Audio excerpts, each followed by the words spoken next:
I'll get one of what you call shit, Lil.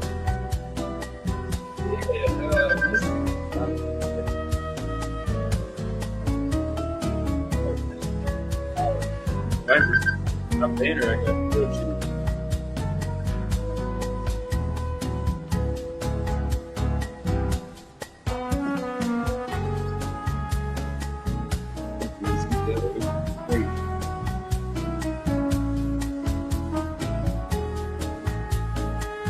boy, it's got to be fucking with either.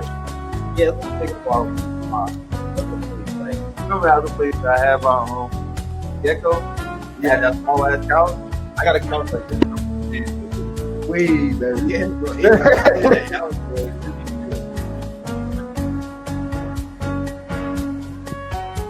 All right, you guys, we'll start the show here in 5 minutes or 4 minutes. I guess we'll do the thumbnail. Do we get this?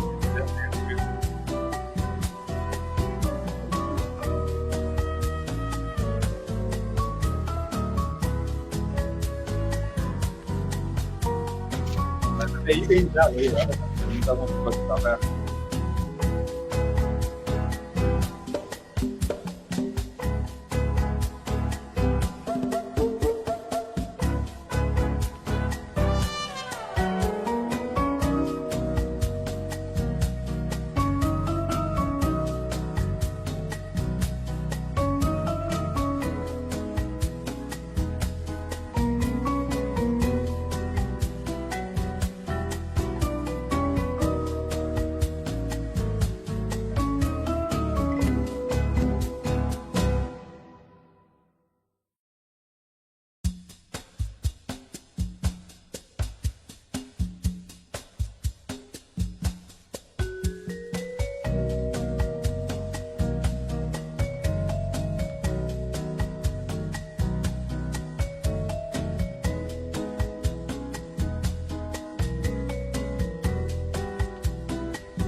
It's like 8 o'clock in New York time. And it's the time. It's the topic for my audience.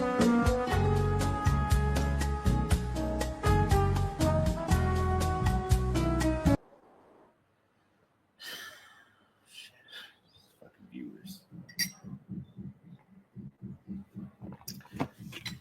All right. Let me go ahead and.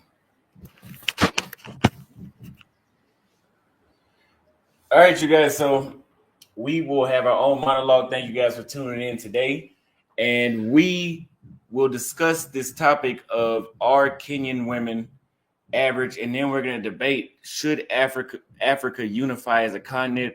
Something that I said personally I thought was a dumb idea. And we will stand on it. Well, I will. I'm not going to speak for Bobby. I will. And I'm going to allow him to debate it with us. So, Keegan, you can go ahead and start the video here. So a lot of people outside of Kenya have the wrong idea about Kenyan women. They say that Bobby and I are both over here online lying about how friendly the women are, how beautiful they are, and how easy it is to converse and just chit chat with them, and how many of them there are. And you guys know I don't like doing videos about women anymore because it brings in the wrong crowd, especially the incel crowd. And right now we have some people that have never been to Kenya. A hillbilly guy that sits in his car and he likes to make comments about Kenyan women that he's never met. And then we have another guy out of here that is actually out here that has actually physically abused women here in Nairobi and has spoke very poorly of them the entire time. And some people are saying that, oh, they're exposing Bobby and Austin's narrative about Nairobi. They're not that attractive as they say. And so today we're going to actually discuss and break down, and we will chop this into a smaller video. But what are some of the things that you've heard people say about Kenyan women that you don't believe? And then we're going to get into part one. The number one thing I hear them complain about is that they're mid. They're average at best.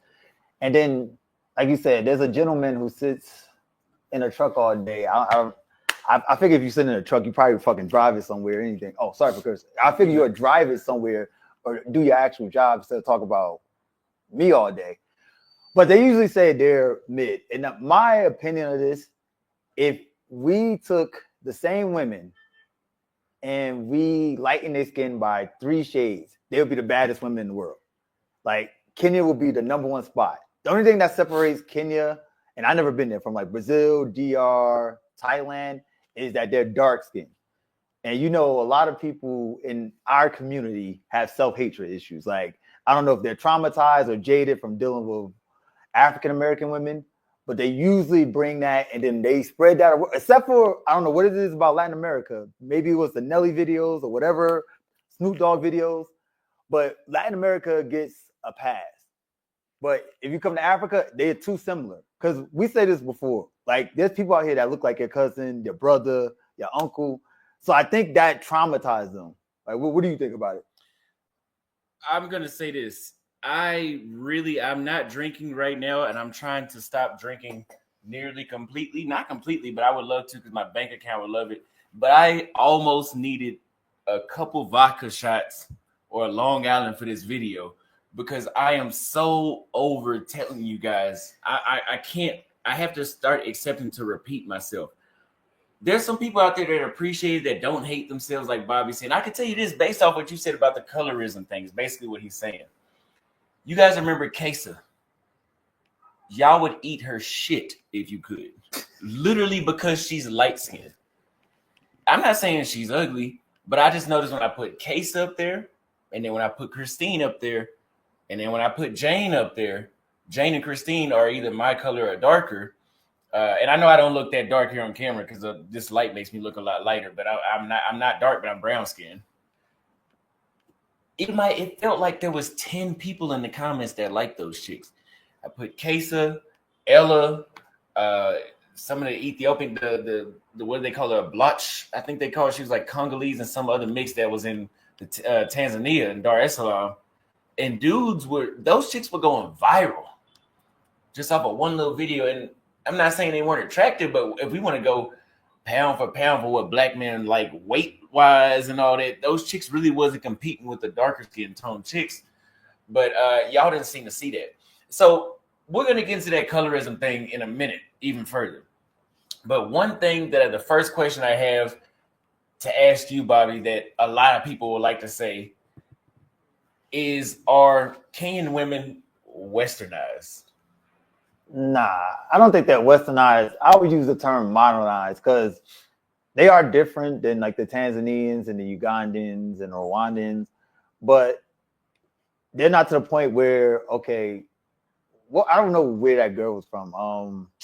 That shorty that we were with a couple days, always trying to like emasculate you. Yeah. Always challenging you, all that. Yeah. You don't find that here commonly. Like usually, like I'll give a perfect example. I don't know how many women in the West will clean your shoes. Frida will clean my shoes. She'll clean up the house and then she'll take time to actually take my shoes to the sink and wash. Do you consider that westernized? No.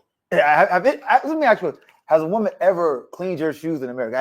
Any of your girls took your sneakers, took your shoes, sat there and scrubbed them? No. I remember I had a one-bedroom apartment that I was paying for, buying all the groceries, paying the utilities, and I couldn't get her to change the sheets. Really? I was 19, 20 years old, and I had enough money where I could do all that, and she wouldn't even change the sheets. Yeah. Meanwhile, chicks over here that, maybe I just met, well, I'll go take a shower real quick. The bed looks like it's at the dealer's display. Yeah. It looked brand new. Without me asking, they just been trained to do that, I guess. But let me ask you this, what is your definition of westernized in the first place? I mean, westernized, I think we should really What is a typical experience like with a Western chick? You already said they're trying to emasculate. They got to debate everything. Yeah. They want to have a pair of nuts, basically. Yeah, it's confrontational. Like, it's always feel like you're at a war. Yeah. You're not even in a relationship. You're in a battle. A good day for you is y'all just have a peace treaty. Like, no argument. So they want you to do everything. They don't want to do anything. They're entitled to, like, your money. Like, they're entitled to spending your money. Like, oh, nah, you got it. At least I'm not gonna say that doesn't exist other places in the world, but they want money for nothing. Like, I seen the video. I sent you the video. Remember, I don't know if you watched it or not. A guy walked up to a girl and said, "I want to talk to you." She said, "You got cash at me $10." Yeah, and that might have been a skit, but that is a real experience there. No, that's a real thing. Like, chicks are like, "Yo, okay, you want me to come out? Yo, cash at me $100. Cash at me $200." Even what girl I used to talk to, her sister, dudes used to send her money before the date for her to show up. Mm-hmm. And she was probably, which I like to call mid, and dudes was going crazy over her. You don't experience that here in Kenya. Like, you're not I mean, some clowns might be doing that, but for the most part, you don't have to cash out somebody to show up to a date. Mm-hmm. Mm-hmm. Now, let me ask you this. There's a diversity of women in Kenya. And it's not all weave, wigs, braids. It's not all natural hair. It's not all light skin. It's not all dark skin. It's not all brown skin. And I know you spoke about colorism earlier. That being said, why do you think the real reason is that dudes call Kenyan women mid in the first place? Here go my first answer to that. If you feel like they mid, don't bring your ass over here. Yeah. Don't come. We don't need your negative ass over here making us look bad. We don't need anybody coming out here. If you're not attracted, don't come. And that's not towards one specific person. I've been saying this for almost a year now. If you don't like them, don't come. Yeah. And I say this is the same thing. Like, Kenya, and I feel like a lot of places in Africa will show you if you're really that dude. I know this is like a tangent, but like, dudes I feel like you get a more leniency in Southern America, South America, Asia, than you get here. Because if you come over here, being black is not like a benefit. Everybody's fucking black. So if you're really that guy, you're going to find out. But and I want to say something about the wig thing. Like, I've been to DR, I've been to Asia. Chicks wear wigs there in DR. They wear extensions, they wear color hair and all that. Like I say, if a chick wearing a wig, I'll take it up and hang it right next to my shirts in the closet. Like, I don't give a fuck. Exactly. But I never see that same energy that these dudes be like, "Oh my God, this chick has a wig on. Oh my God, this chick has extensions on. Oh my, that shit never happens in Southeast Asia, the Caribbean and all that. DR, Thailand to be Pacific. They never had that same energy. But every time you talking about here, they're like, oh, they wearing wigs. I can't do this. Oh, what do you say? That one dude said the cheekbones. The cheekbones are too off. When it comes to black women, dude, they would literally critique them. I mean, all the way down to the T, stuff that you're not even looking at. So, I got to a point now where when I see some of these dudes, if I see them in person, usually these dudes don't ever come here. But I'll pull up a picture of a chick that I've met before, and I'll say, so if she wanted to sleep with you, you wouldn't do it. Yeah, I do it by women in public. Yeah, they want to admit in public. So they I don't know what it is. I don't know if they're just trying to fit a certain narrative or what. But yeah. So the second part is we're not gonna talk too much about how they look. Yeah. Look, if you think, because I can't really talk about that experience wise too much. I mean, they look good. I could have lived anywhere in the world. I've been to 28 countries, dude. Like Brazil was my favorite country until I found here, and I still found here. And of course, women is a factor of that as well. Now, the second question I want to ask you: do you feel like, and locals say this too, the local guys say this too, do you feel that they are exaggerating about Kenyan women being all about money? Yeah, I think that's a total exaggeration. Like, my experience, I have never really had chicks hit me up. Like, probably 10%, 5% of the chicks I beat will probably ask for something. But also, you got to think about the quality of chicks you're meeting. If you're going to the Polo Club, or if you're going to events like Moimbi, or if you're going to work out at like Village Market, I'm not sponsored, but yeah, if you're going to places like Village Market, Two Rivers, you're going to meet a different class of women. You got women here that's doing their thing. They got cars, they got places. This whole money thing is like, you must be dealing with the bottom of the barrel. Like that dumbass that got scammed.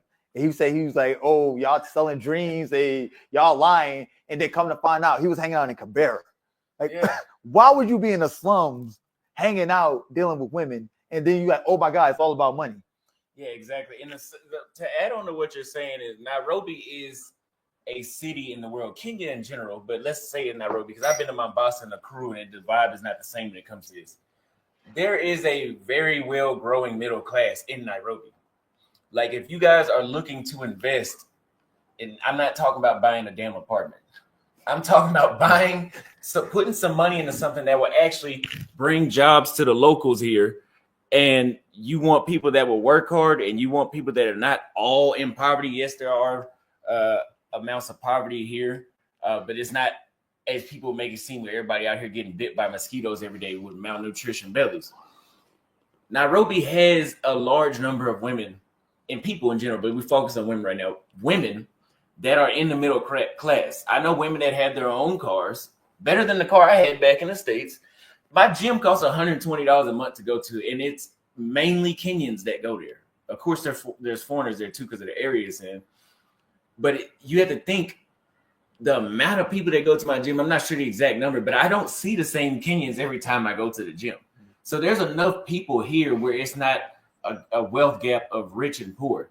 And usually when I talk to these dudes, and this is why we do consultations, y'all think we're just trying to sell y'all consultations. We're selling y'all consultations so y'all can come over here and get the right experience.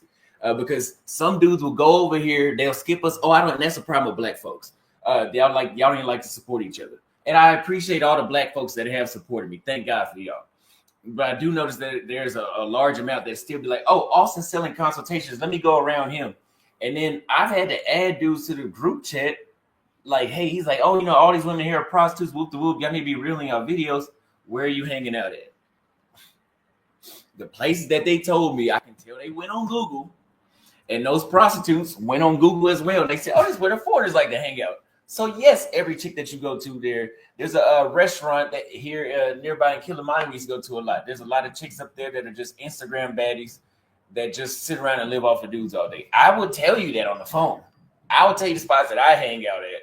That because I don't have these same complaints as y'all. I don't really run into those issues. Yes, I run into them, but that's literally 10% of the time.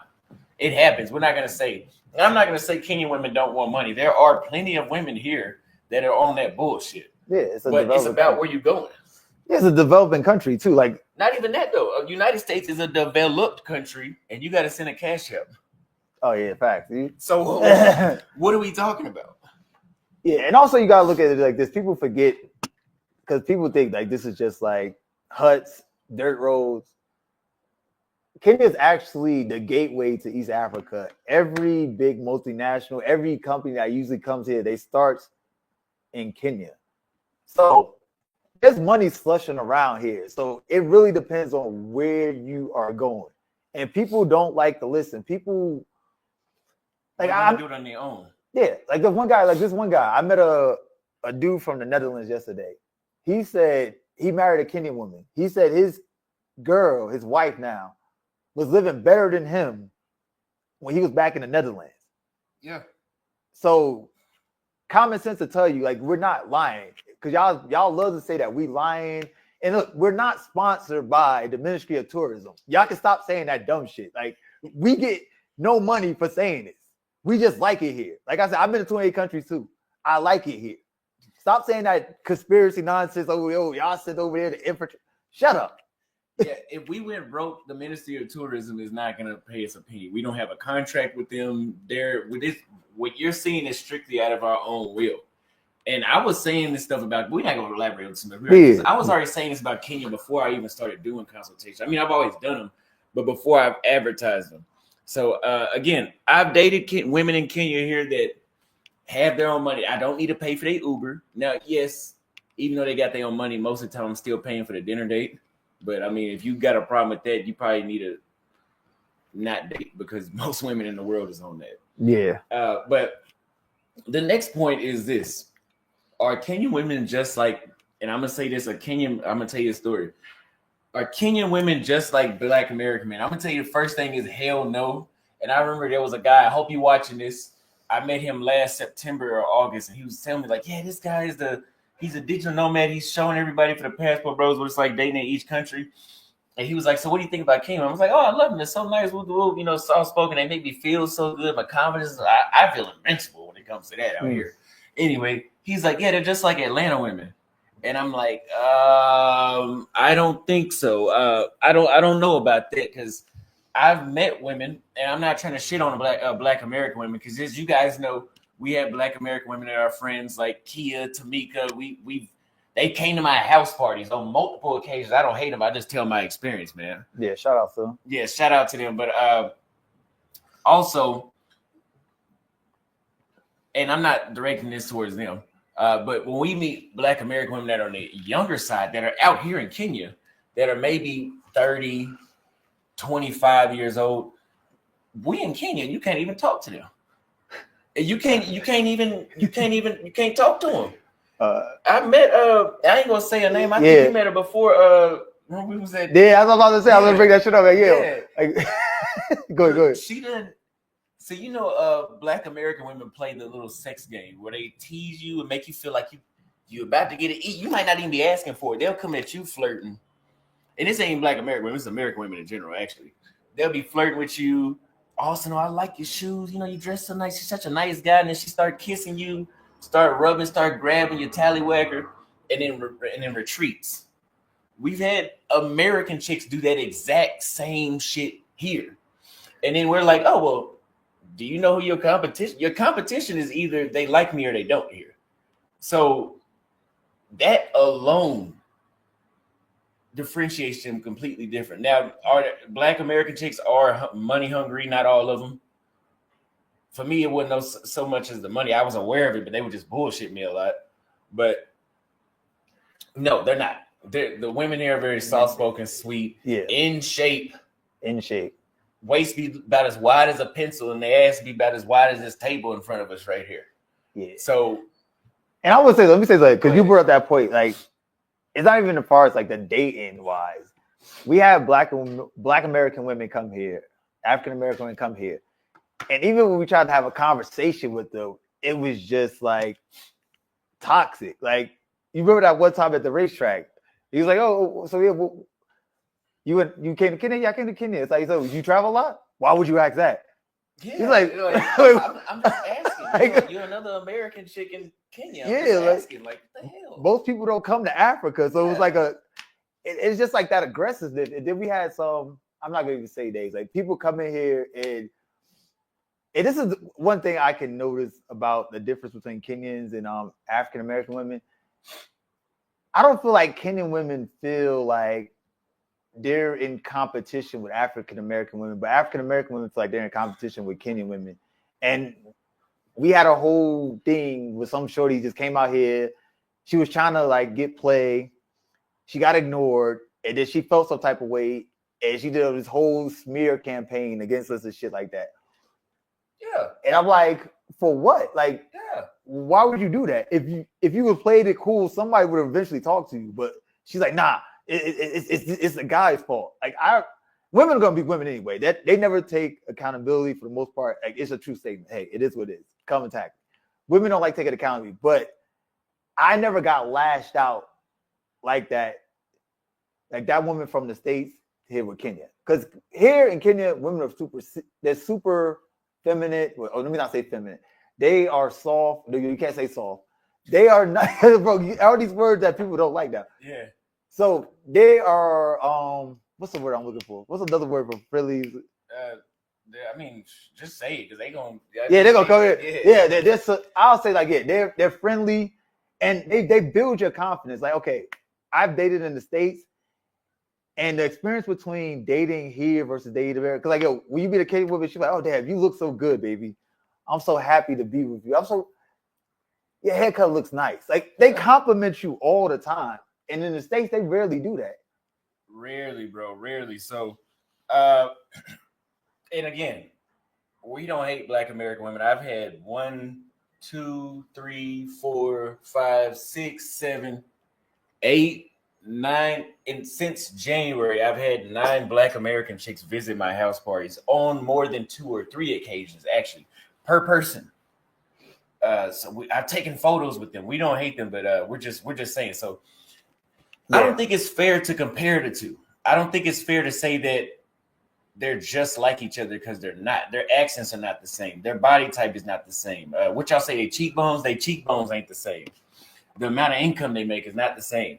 So if you have this, if some of y'all got to be honest with y'all, if y'all hate black chicks and y'all have this mentality that you're gonna bring over here, do not come over here because it's not gonna work for you, and yeah, you're gonna have a harder time doing it. So let's talk about something else. Since they say they're just like Black American chicks, let's talk about their intelligence and their personality. Because I seen somebody in the comments said that, oh, every Black American woman I've met had a degree, which is irrelevant. I don't give a shit about their degree. I mean, I was raised to make my own money. That's cool that they got a degree, but who gives a fuck, honestly? You don't want a doctor, man? Yeah. She's a doctor. Yeah. She's a nurse. She's a lawyer. Like, who cares about the degree? Now, that's good. You know, at least, okay, maybe if I go broke, you could bail me out. But I don't need your degree. My parents raised me to do something different. So I want to ask you, on a scale of 1 to 10, 10 being very intelligent, how would you rate Kenyan women's intelligence and personality? Personality and intelligence, or Let's the same scale? Separately. Oh, personality, I have to say like 9. Like hanging out with Kenyan women, I say this, like they're a vibe. Like you can hang out with them, and you don't even want to need to have sex with them. Their company's just enjoyable. Like yeah. Intelligence, they're actually very intelligent here. Like I'll probably say 7, 8, because people actually still read here. Like I was just about to say that. Like we was going to a bookstore. Well, we was going to a supermarket, and there was like a book fair or bookstore or something like that. And I was with a shorty. She was like, "Yo, we need to go check this out. I need a new book to read." I'm like, "Yo, you read?" Yeah. I'm like, "I could have just downloaded the book and put it on your phone." She's like, "Nah, I like reading physical books." So intelligence and personality is very, very high there. Like this, I think it's because it go hand in hand. For you to be able to hold a conversation, be enjoyable, know about the world, you have to be intelligent and you have to have a personality. Like you can't be around somebody that's like dumb as rocks. I mean, I guess if y'all like drinking and I don't know, dancing, you could be around somebody that's dumb as rocks and have a good time. But you can actually have conversations and discord with a lot of these women, which is refreshing. Yeah, I could, like you said, there doesn't need to be any sex involved. just being able to spend time with them is actually a very enjoyable experience. Just sitting there because they can talk, they can laugh, they always got a smile on their face. That's another thing about when we go back to the Black American thing and just American chicks in general. How many chicks have you tried to get at, or even just say, "Hey, how you doing?" And they like, you like, "Yo, chill the fuck out." Like I just asked you how you was doing. Over here, damn near gotta tell them to shut up, or you ain't. What is his name? Scott. He said he had to start ignoring them. that is very, very true. Like I'm at a point now where I'm like, there's nothing wrong with them. I can't be speaking to people all day.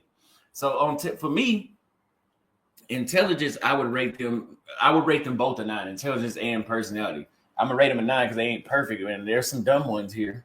And there's some that had their going to westernization. There are some that have westernization. There's some that want to be an Atlanta housewife, but it's not unbearable. You just know, okay, when I see her, this is what I got to deal with a little bit. But there's so many that are not like that. I wish I would shut the hell up complaining about them online. If you guys are in my private WhatsApp group, which you can get if you send me an email at austinholleman@gmail, or what is your email? Kidgreatness@gmail. Kidgreatness@gmail, and tell us you want to be in a WhatsApp group. It is not free.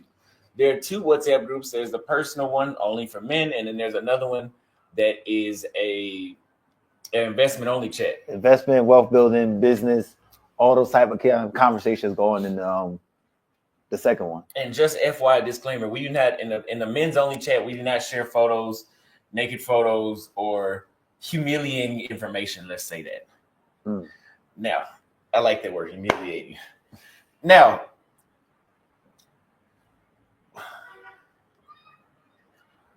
let's talk about how friendly they actually are. I feel that Kenyan women are a lot more friendly than people give them credit for. Recently, you've seen somebody out here say that they weren't that friendly, and I want to touch on that a little bit. I want to disclose what. So tell me, if you're in nightlife, if you're at the gym, if you're at the cafe, hell, the grocery store, how many women do you think are open to casual conversation? Probably 90 to 95% of them. About all of them. Yeah, like when I was walking here today, like I walked from my place, I dropped off my dry cleaning, I was walking, and a shorty was just staring at me, like just grinning. And I just said hi, and she just immediately stopped and started talking to me. Like that happens all the time. And then let me debunk something before y'all say it. Oh, Austin and Bobby got clout. Austin and KG got clout. The only reason they talking to you because they got clout. This happened the first day I was here. Since the first day I've been here, it's been so easy to conversate with not just women, but guys. I don't know what it is about the culture here and what happened with the founding fathers and all that, but they don't have. What is the opposite of xenophobia? Like, whatever, I don't know what it is. Yeah, but whatever the opposite of xenophobia is, they have it here in Kenya. Like the openness, like that's why I have a Kenyan bracelet on. He has a Kenyan bracelet on. They make you feel like you're Kenyan. There's no barrier. It's like you can only go to this part. So if you're walking to the nightclub, the gym, the mall, cafes, it's so easy to communicate with women. And if women don't want to communicate with you, that's an issue with you. If you come here and you have problems conversating with women, bro, it's you. I don't know what the fuck. You need to take a bath, get your style right, get a new haircut, stop dressing like it's fucking the early 2000s. You need to do something. Because the people that I've brought here, the people that I met, and we had the same experience, we talk about this all the time. Like, yo, we'll be on the phone, we're just like, damn, this shit is fucking amazing. Like, yo, it's every day. It never gets old. Yeah. It's like every day you wake up, it's like, you're happy to be here. You want to go.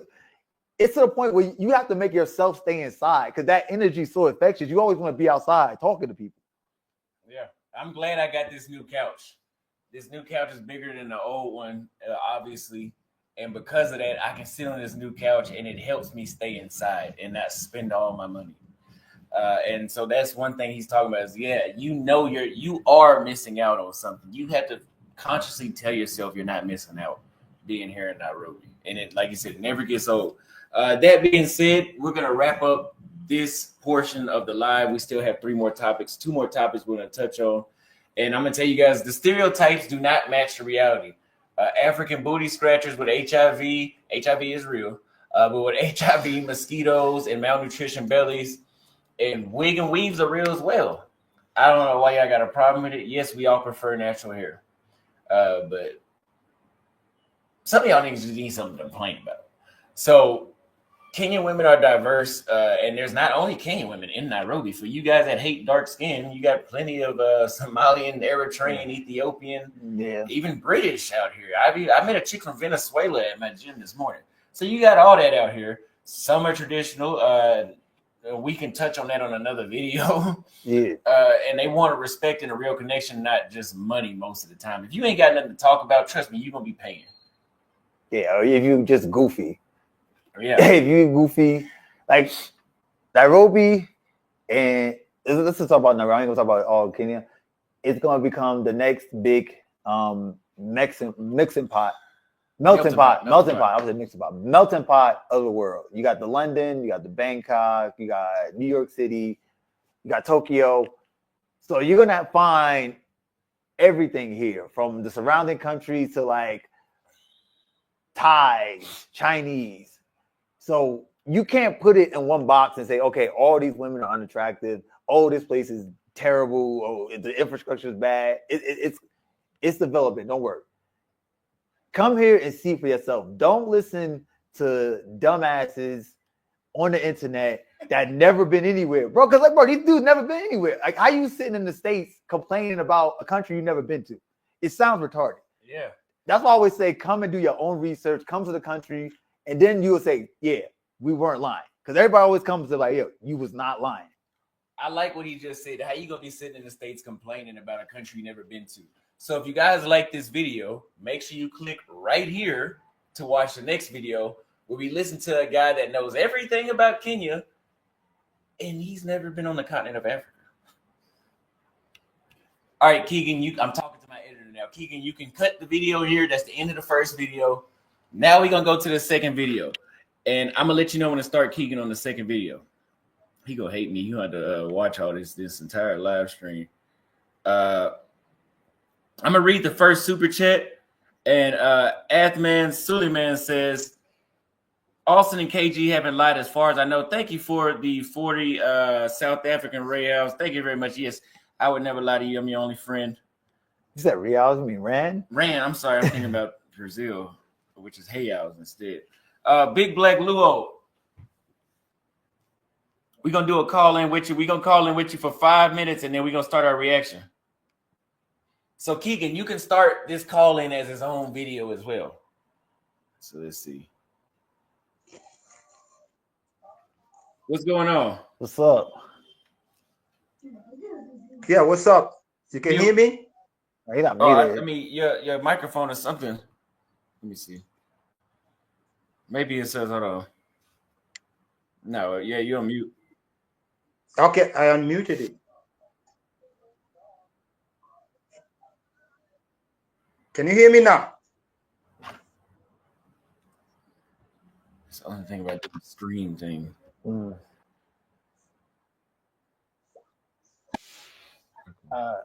Hello? Yeah, I can hear you, Austin. Yes, sir. Okay, Keegan, you can start the call in here. Okay, go ahead. So you can hear me? Yes, sir. Yeah, we get you now. Yeah, so anyway, my name is Big Black Luo. I'm from Kenya.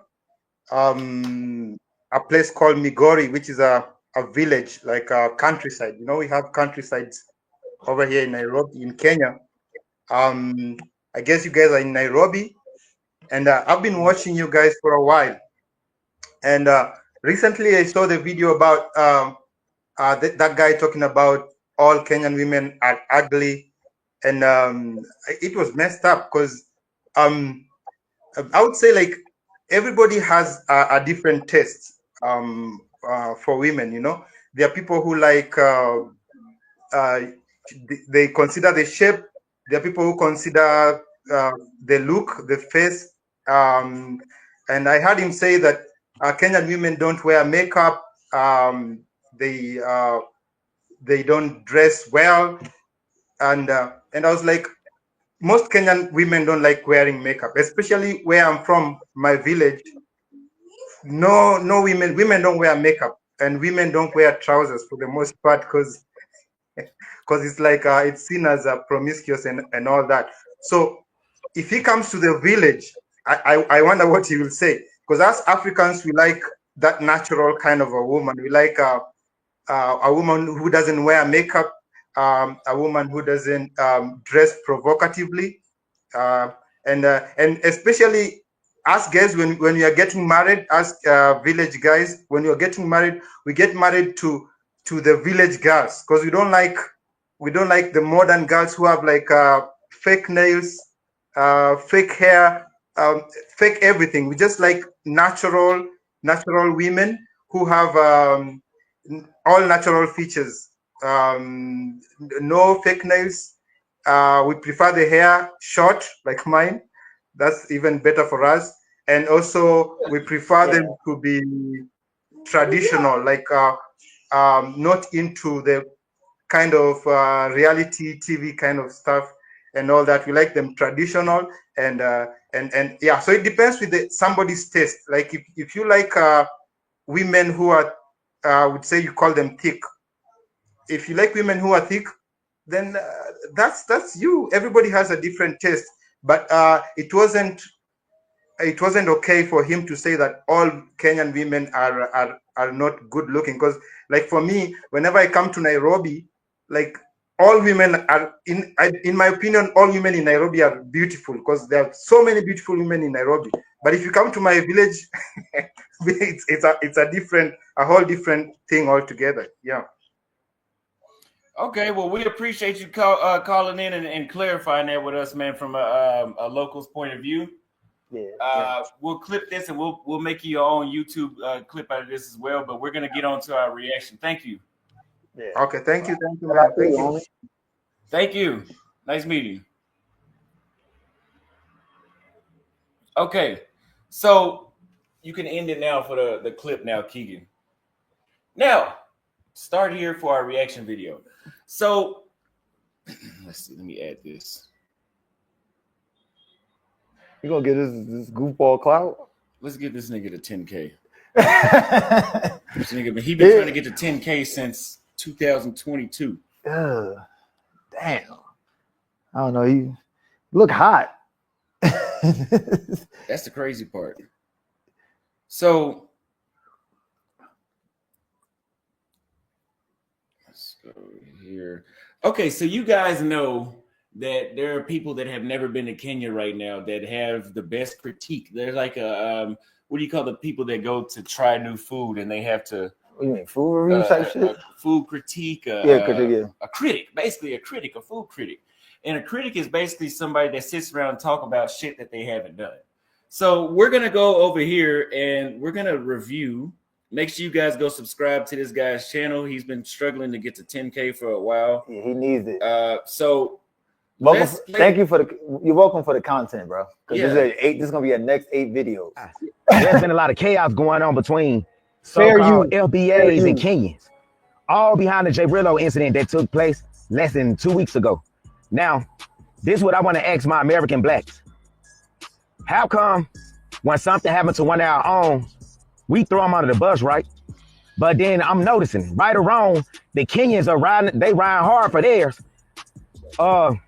There's a video that J. Rillo did with Kid Greatness where he tried to call one of the Kenyan women, told her, come over here, let me talk to you for a minute. She said, nigga. She said something to the effect of, nigga, I'm trying to sell a peace leave. I'm trying to get my money. I don't play by my money. Come to me. Let me say this. Women in Kenya that say nigga usually only say that to us because they think that's what we want to hear. They not calling the guy that was just on the last call in nigga. I mean, maybe. No, okay. I will say, nah. They do use that word. It's became part of their really vernacular. Yeah, like because there's been places like if you go like Roysambu, even the dudes say it, they all be like, yeah, nigga this, nigga that, nigga that. Because they think it's cool. You know, like people mimic mannerisms because they think that we're cool and shit like that.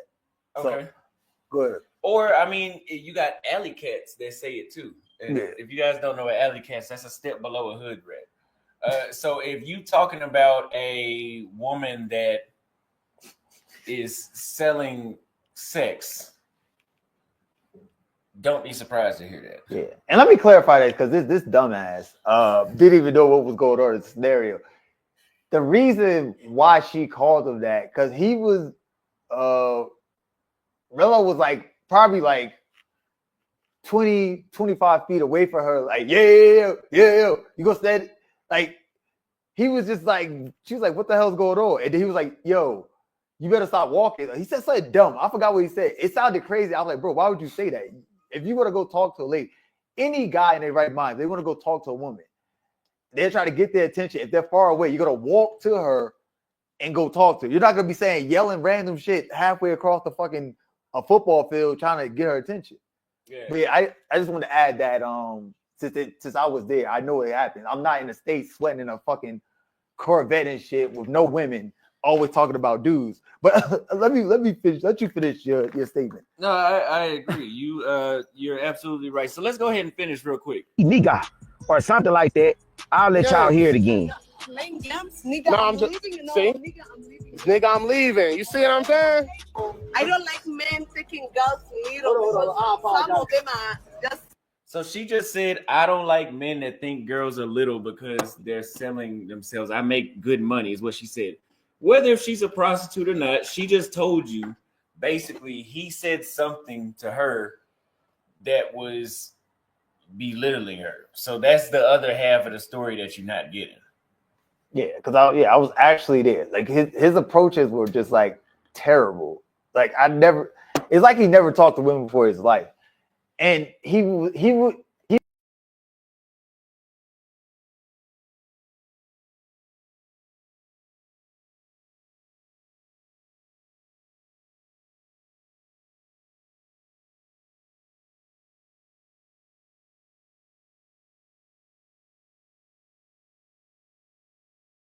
Selling their pussy. I work hard for my money, nigga. Now I want to know, how is that any different than any ghetto black American women that y'all like to bash and talk down about?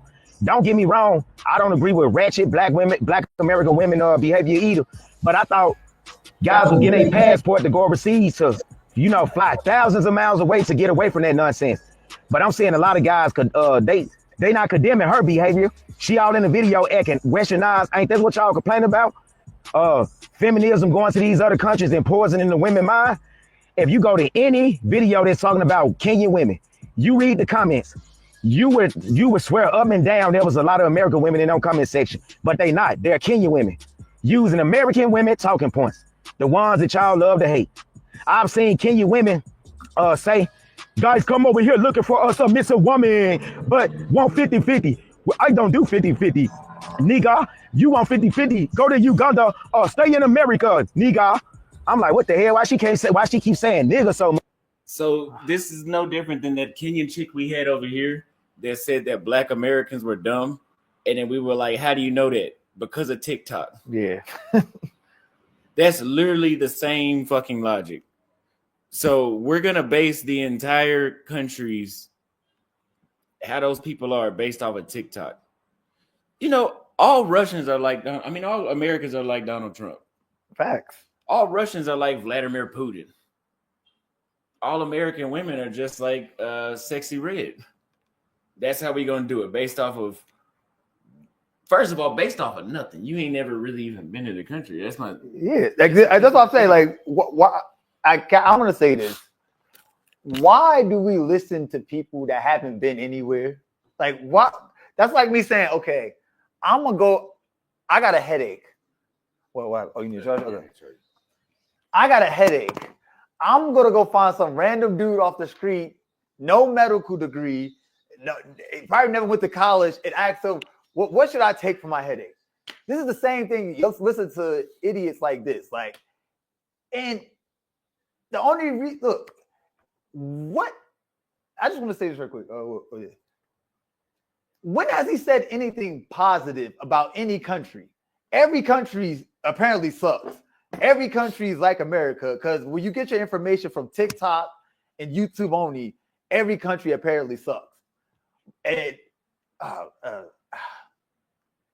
I don't understand this. Like, I don't understand this. Like, we live in this country. We say things. We have interviewed people that says stuff that concur with what we do. Some people, everybody probably not agree with everything that we say. But how can you take this and say this is evidence? Oh, everybody's like that. Oh, this dude's an authority because he got on YouTube. He's failing at YouTube anyway. He's failing at YouTube because he doesn't have no content unless he's talking about somebody, and he's mad. And he's specifically mad at us because we didn't want to be his friend. Because one video he said, "Oh, you came to my panel, you never came back. Or also you didn't be his best friend. Oh my God!" And now he's making videos about us. Is that an authority to you? Somebody that has a vendetta against people that doesn't want to be his friend? How about he drive that Porsche, go drive those big ass trucks somewhere and do something constructive with his time?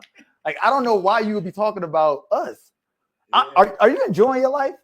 Yeah, that's why I haven't been doing this. That's why, I'm you know, remember when I first got back here, I went like 4 months without really posting a video. Or 3 months. I'm enjoying it. Let's hear the rest of this real quick. She say nigga more than I say nigga, but she say nigga. That ain't sexy at all. Sidebar. I remember when a certain YouTuber first met this Kenyan chick over in Tanzania. They was having some little small boat party. And them Kenyan women was saying nigga every 2 minutes. I'm like, damn, I don't been a certain type of spirit and energy. I've been to other countries. There you go. The comment. My video? Oh, yeah. So this is where he has something to say about Bobby. Let's see if what Bobby said was wrong. He did a video. I'm gonna play this video and then I'm gonna tell y'all a couple of the comments to this video. I feel like Kenyan women, they have a certain type of spirit and energy. I've been to other countries and I dated in other countries. I lived in Tanzania, I lived in Thailand, but it's something about Kenyan women that energy. It's so infectious and it's so inviting, so welcoming. It's a beautiful thing. Now, I feel like Kenyan. This is one of the comments in that video. Y'all love validation from African women. As a Kenyan woman, African men over everyone. Kenyan women, they form. I don't know about that. High demand. Yeah, I mean they love me here. I don't know. Yeah, they fucking with us, bro. Yeah, they for financial gains, not love. So for all you passport clowns that's thinking you better go over there and the women gonna I just pay for a dinner a date. Love you unconditionally because you got the American passport and the American dollar. Think again. You're going to be in the same position Rick Ross is in with that woman he's with, even though she's American, but that's how the foreign women going to treat you. They're going to give you the same treatment Rick Ross is getting right now. But let me finish what she said.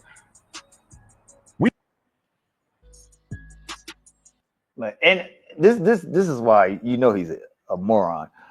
I didn't even do an interview. I interviewed a Kenyan woman and she was talking about how much she loves Black Americans and all this. So he picked one random comment and now he's trying to make a whole bit.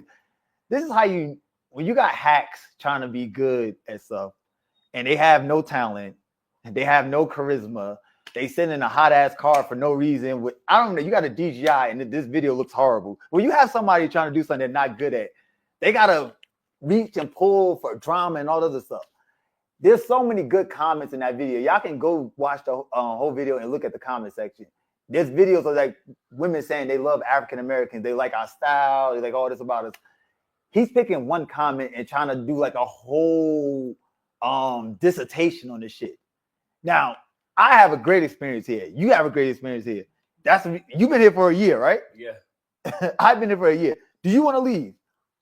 No. I don't want to leave. The people that's in the group chat and all that, do they want to leave? No. Even people that's not in the group chat, people we run into, they're like, yo, I don't want to leave. Yeah. No, most people that come out here, about 95% of the guys that come out here love it. There's only been I can only count maybe 5 or 6 guys that has came out here and has been on some bullshit. But we're gonna give this video another minute of playtime, and then we're gonna go to. You need to just cut this off. You want to cut it? It's irrelevant. What is he talking about? So let's close out this portion of this video there.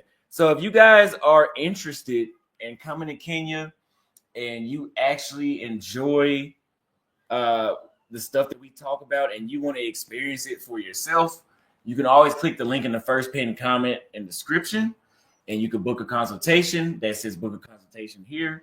You can also go to my digital product store at theawesomeholleman.com and pick up my social guides and travel guides that I made tailored for people that are actually interested in coming to Kenya and having a social life. That would be in the first pinned comment as well. And lastly, if you want behind the scenes stories of my life here in Kenya, go to the Patreon, Austin Holleman there as well. And that will also be in the description. All right, you can cut that part of the video. Now, another part. We're going to give you guys a 2-3 minute break because I need to use the bathroom real quick. And then let's see. We'll talk about a debate. People want to debate about the policy of should Africa be one country, and that will be our next debate. I feel like it's foolish. And I'm not going to say necessarily foolish. I think it's just ridiculous.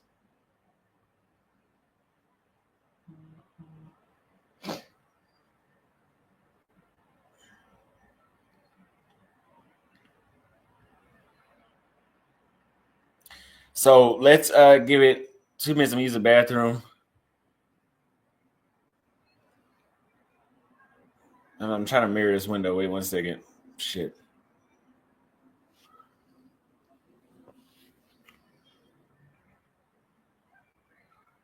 Here we go with this shit.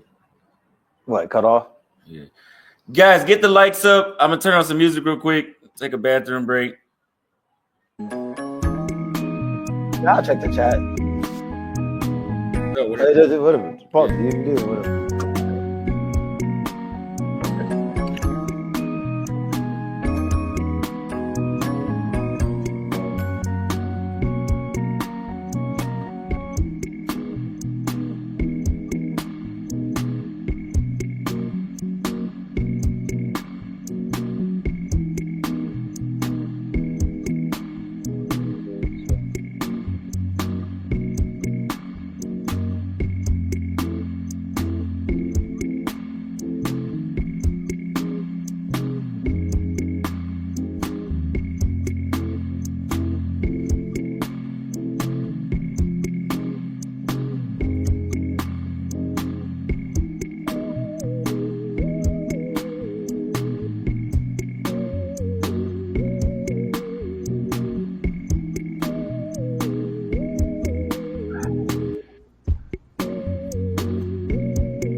This muted? Nah. Oh. All right. As I said before, you guys, if you guys are interested in joining our private WhatsApp group, send an email at austinholleman@gmail.com, or if you send the email, you're gonna get a higher price to join the WhatsApp group versus going to Patreon. You need to add that on your Patreon too. Go to Patreon, in the highest tier for $50 a month comes with all the other tiers benefits, and you get to join the private WhatsApp group that we are both personally in. Type in Austin Holleman on Patreon, because one of our moderators put Austin Holleman's Patreon. Also, I just realized we have not gotten any super chats. We only been live an hour. I feel like we've been live for 3 hours. We have not got one super chat or one cash chat, but so you guys make sure. Yeah, that's crazy. It's only like 2. I figured we have way more people now. Yeah, it's only 238 people watching. Embarrassing. Who? Nah, whenever I did the Chinese baby live, it was 700 people watching in 5 minutes, so they just don't give a damn about this topic. I mean, we probably talked about it a lot. It's like, what, the 18th time we talked about this shit? Yeah. I'm just repeating ourselves.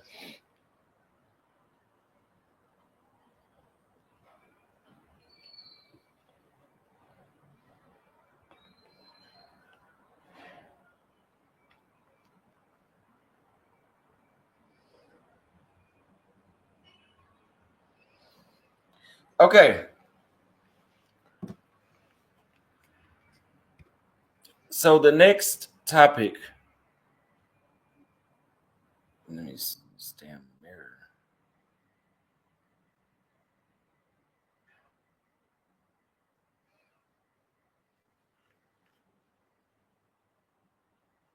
Come on, man. One moment, we having technical difficulties. Oh, now when I click stop and now it pops up.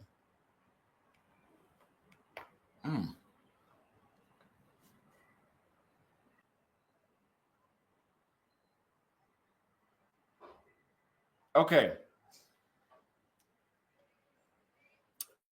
Next topic we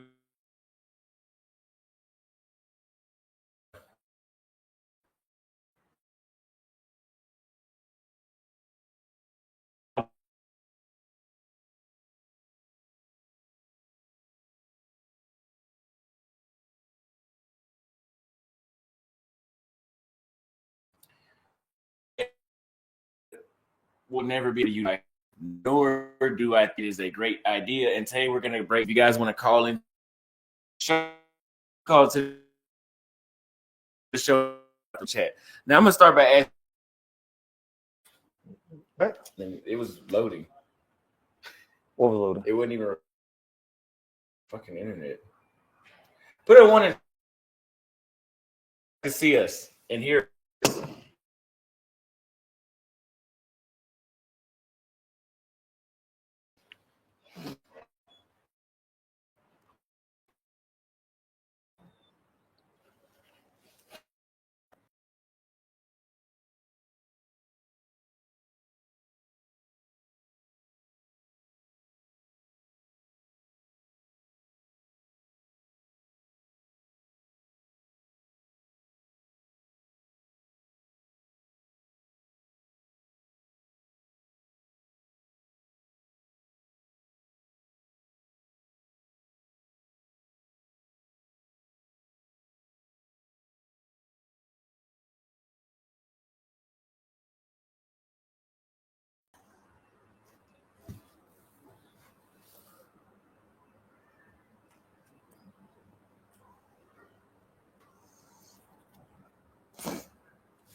Okay, it should be back up now.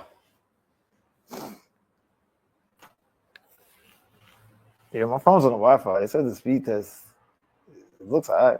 Yeah, it was an issue connecting with the computer to the Wi-Fi. Because my phone was okay too, so I don't know what happened, but let's do this.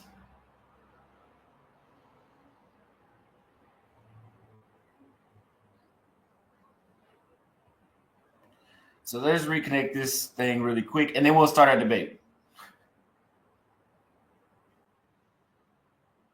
Shit's annoying.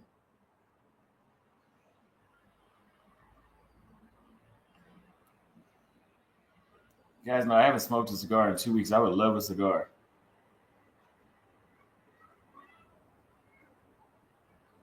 Okay.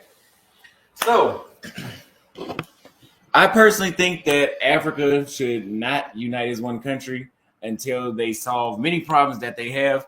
I don't think that, there was recently a statement of a guy, an opposition leader in South Africa, and he said that Africa should unite as one country without borders, which sounds absolutely fucking ridiculous.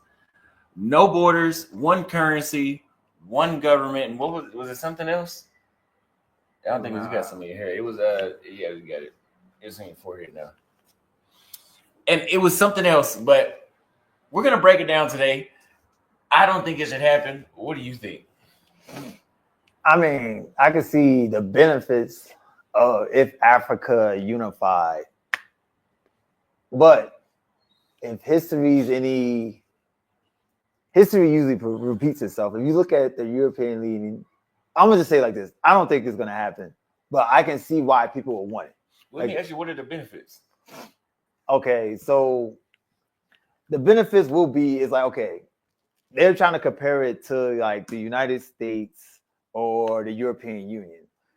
So you will have all the bargaining power, all the countries. You will put all like their military power, and also since they have all a single currency, all the resources, the land, and all that will back that currency. But I don't want to go. How deep you want me to go into it? Go into it. So okay. So you look at Europe. So you got the euro. That in itself was put together to unify it. So no more wars with single currency. So it made it like an economical zone. So anybody can move around the EU, do all this. So it did create some prosperity, but also when you have an environment like that, like look at the pig countries, Portugal, Spain, Italy, Spain, and the financial crisis, they went bankrupt. Now, basically, like the EU is kind of funded by like Germany and France. And I can see the same thing happening here where you got like, okay, South Africa is like one of the G10 countries. What else is a good one? You got Nigeria, you probably got Morocco. They will start funding the bill for like a country like Burundi, Madagascar. So in theory, it should be good because you can take resources from the Congo over to Nigeria or to Kenya to be refined and do all this stuff. They have different other things. But in practice, what country is going to want to give up their power? Like, even like just giving up your currency, like having a single currency. Okay, if Burundi says, oh, hell with it, we're just going to try to print money or we're just going to leave. All the debt that they established and now all the bonds that were printed still have to be paid over. If it was like, say, the African Union, that debt doesn't disappear if Burundi leaves. That's why I'm saying, like, in theory, it'd be nice, but in practicality, because people don't think about it, like the finances, who's going to be the leader? Who's going to be the president of this union? Because like you have to have multiple presidents. You got to have somebody that's going to run the military. You have to have somebody that's like the chairman of the central bank, and you have to have the general president. Who picks these people? Is it just the richest country? Exactly, because it's definitely not the Congo. The Congo won't be making decisions on a federal level. Now, that leads me into one of my first points. Let me see if I could hold on one second. Next second, click this.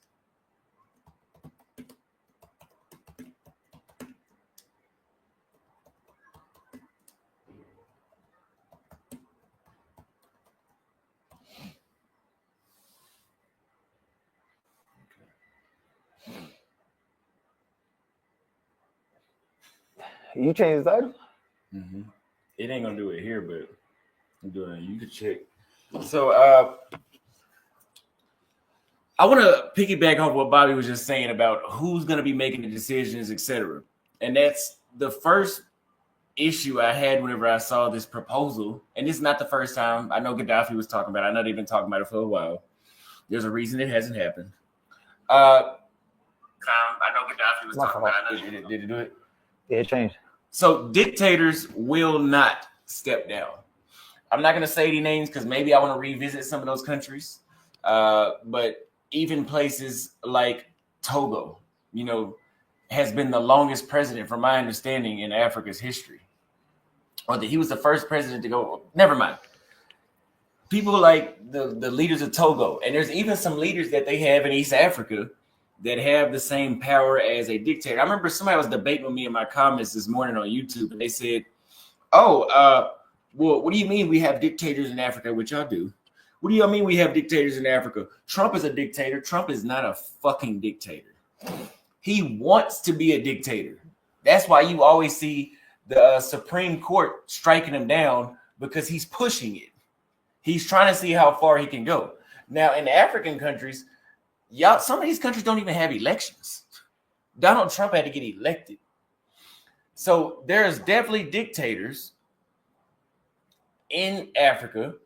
And if you unify Africa as a continent into one country, you have to get those dictators that pretty much can do whatever they want to now abide by a constitution and go from being this monarch, essentially, to being Greg Abbott, a governor, which means they cannot do what they want.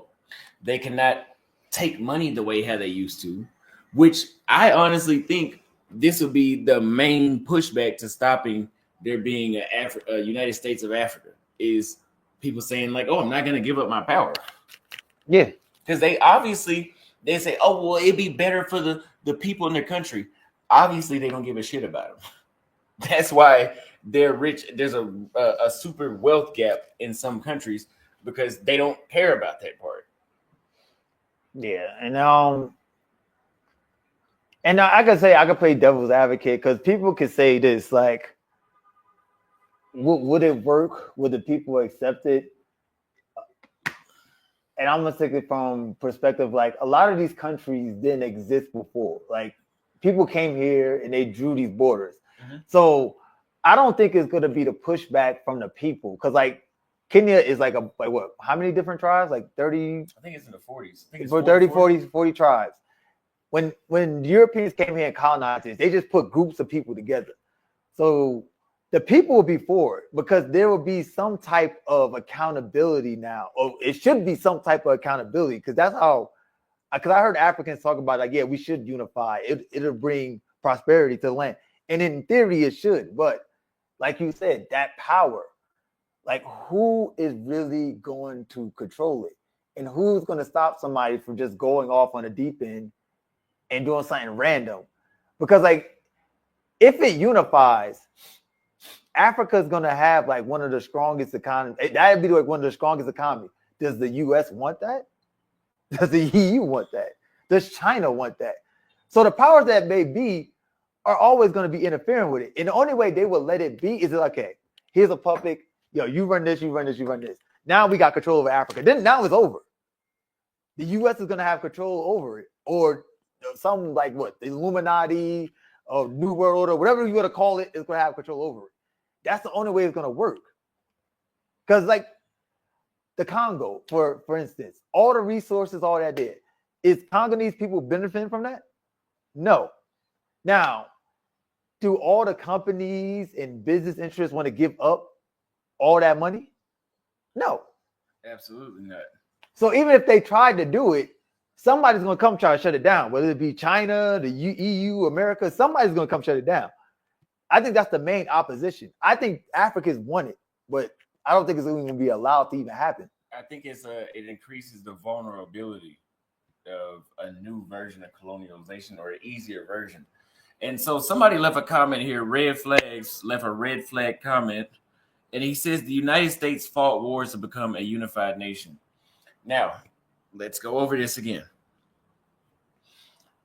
Let's go over the history of the United States. The British came to the East Coast and they settled 13 colonies. Okay. Then they got their independence. Then they had Manifest Destiny and they expanded westward, where they took over territories that were pretty much only inhabited by another European power and not fully colonized. Like Louisiana had French along the Mississippi River all the way up to Canada, but it wasn't a lot of French people like the 13 colonies at that time. They actually bought pretty much they bought, besides Louisiana, maybe a few other states. All that stuff was empty, and they just bought wastelands and they fought Native American tribes. So they fought basically natives to get the land back. And then they went to the Westward Territory and they had to fight Spain for their land. And they beat Spain. So they took Texas, Nevada, New Mexico, California, Arizona. And then they went up northwest and took the Northwest Territories as well. Those were not established countries when they were doing that. What you're referring to in Africa is established countries that all have their own governments, their own languages that they speak there, their own history. They're not, America was pretty much a blank canvas when the United States was doing that. Africa is not a blank canvas. Would you agree with that? Yeah, it's not. So trying to compare Africa to the United States' upbringing is too far off. But I think they're more of a comparison of like, I don't know about that comment, but I think more people are thinking about the comparison between the EU and Africa if it came together. Yeah. And you gotta remember, like the EU, that took years, decades for them to figure things out. And they're still infighting and people saying they want to leave and they want to do this, they want to do that. Like, well, look at the UK. The UK was like a de facto member. They didn't have the same currency, but they were supposed to be like a de facto member. They just exited. They said we're out. And you see the shambles that left the EU and the UK in. Now imagine of all these countries, we're not even factoring that there's active wars going on the continent right now. So you're gonna just bring it. Okay, yeah, this country's in a war zone right now. What are we gonna do about them? Everybody's gonna send their military to go fight for them? Let's get into that, because that was another point that I had made up, was terrorist control problems and, like you said, tribalistic wars, whatever, rebel groups like in the Congo and stuff like that. So in South Africa, from my understanding, we were there. I don't think we had to worry about terrorism. We didn't have to worry about rebels and stuff like that, from what I saw. Now, there are a lot of DRC, the Congolese people, illegal, same way they do in Mexico, is sneaking over the border. They do that into Namibia and South Africa, which means that there is a problem there. As we know, the movie Blood Diamond is based around stuff like that. Now, if you integrate that country into yours, what are you responsible for? You have to, like you said, send the military. If ISIS came to the United States and they started destroying Texas, the federal government, Washington, D.C. is responsible, and Texas itself is responsible for assisting, because that's one of their states. Like you said before, who would that be in the first place in Africa? Who would be the head leader? Which I think it'd be South Africa, right? Yeah, I'm thinking South Africa. Egypt. Oh yeah, Egypt. Egypt would be, yeah.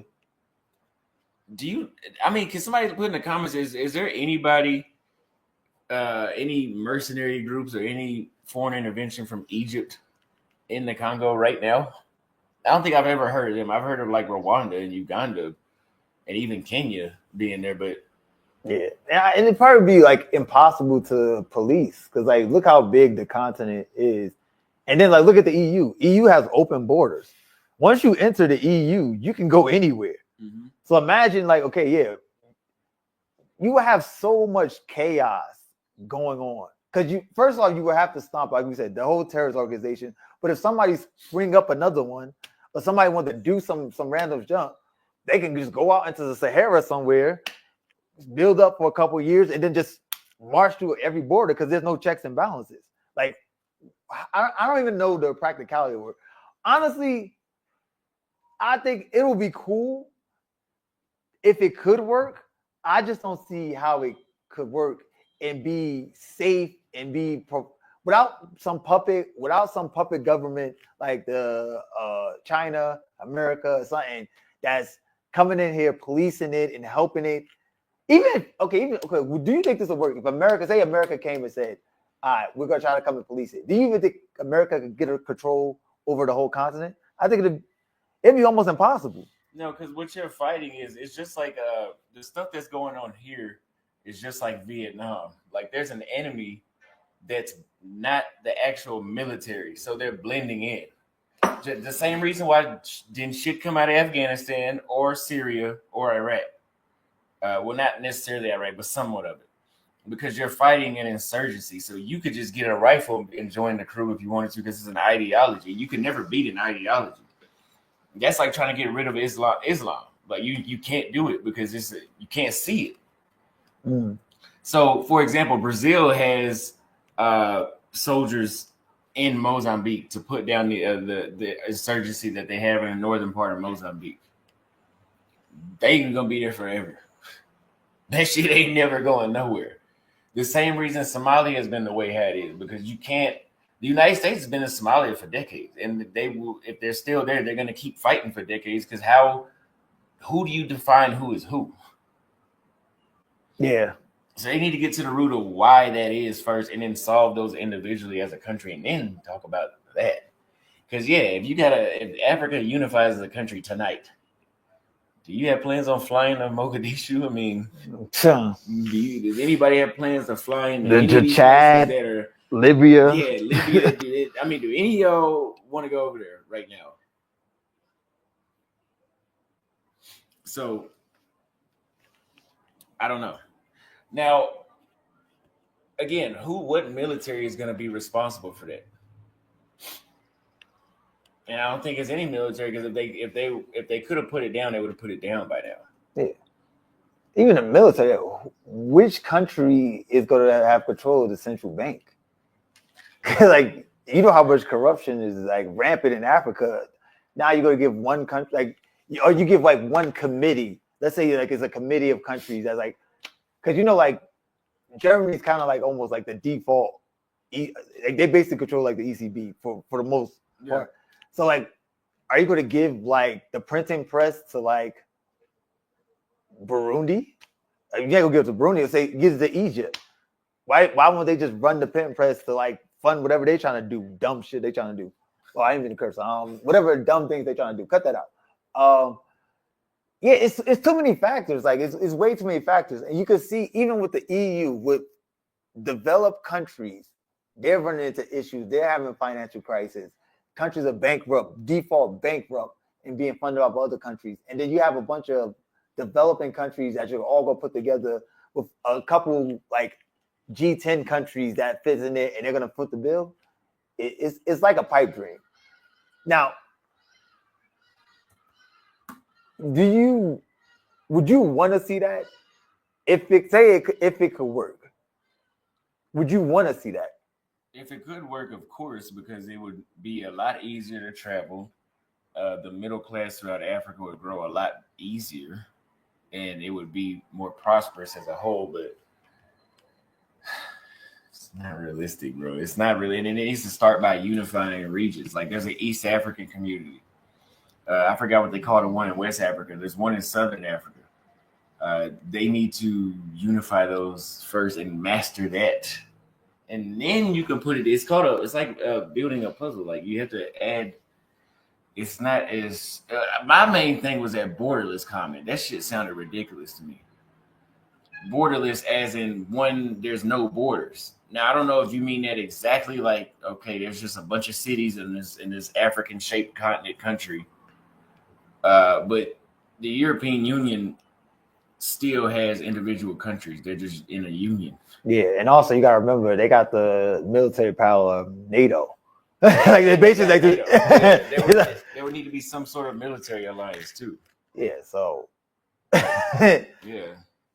Like I don't know, like I'm not like a real history buff. Like I don't like you're a history buff. Like what's the strongest armies on the continent? Like I heard like Rwanda, Egypt, probably like South Africa.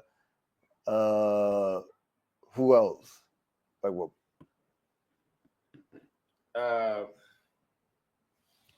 So Rwanda, Egypt, South Africa, and there's another one. I think even Nigeria. Yeah, Nigeria, and that's it. Yeah, and those 4 countries supposed to police 54 countries. Yeah, good luck. But so I think this comment is ridiculous. He says, Nega Safato says the 54 countries are a fabrication of the white man. The real Africa is already united. No, it's not. The servants of the colonial overlords in power now are holding a fake divide. I don't think so. I mean, before, thank you for your comment. Before, there's nowhere in the world that was just peaches and cream and smiles before colonization. Just like the one guy called into the chat that one day and he said that, tribe, calling people a tribe is a white man's term. Do you realize that they called themselves tribes in Europe?